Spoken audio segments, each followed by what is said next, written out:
Hello everyone. Sugar అలాగే బెల్లం మైదా use చేయకుండా డేట్స్తో కేక్ని ప్రిపేర్ చేసేద్దాం, వచ్చేయండి.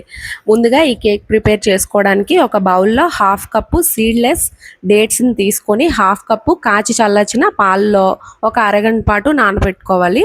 తర్వాత ఒక మిక్సీ జార్లో వేసుకొని మెత్తగా గ్రైండ్ చేసుకోవాలి. గ్రైండ్ చేసుకున్న తర్వాత 1/2 కప్పు ఆయిల్ కానీ లేదంటే మెల్ట్ చేసుకున్న బటర్ని కూడా వేసుకోవచ్చు. వేసుకొని మిక్సీ చేసుకోవాలి. ఇలా మిక్సీ చేసుకున్న ఈ పేస్ట్ని ఒక మిక్సింగ్ బౌల్లో వేసుకుందాము.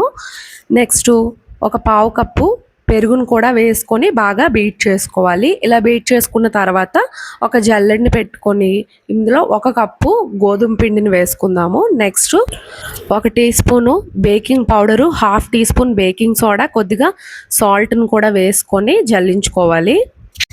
నెక్స్ట్ 1 టీ స్పూను వెనీలా ఎసెన్స్ని యాడ్ చేసుకొని కట్ అండ్ ఫోల్డ్ మెథడ్లో కలుపుకోవాలి. ఇలా కలుపుకున్న తర్వాత 1/2 కప్పు కాచి చల్లార్చిన పాలను వేసుకొని బాగా మిక్స్ చేసుకోవాలి. ఇలా మిక్స్ చేసుకుంటే మనకి కేక్ బ్యాటర్ ప్రిపేర్ అయిపోతుందండి.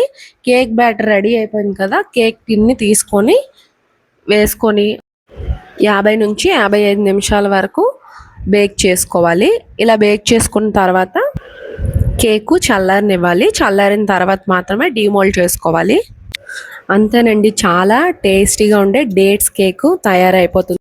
చిన్నపిల్లలు కూడా చాలా ఇష్టంగా తింటారు. అలాగే చాలా సింపుల్గా కూడా ఈ కేక్ని ప్రిపేర్ చేసుకోవచ్చు.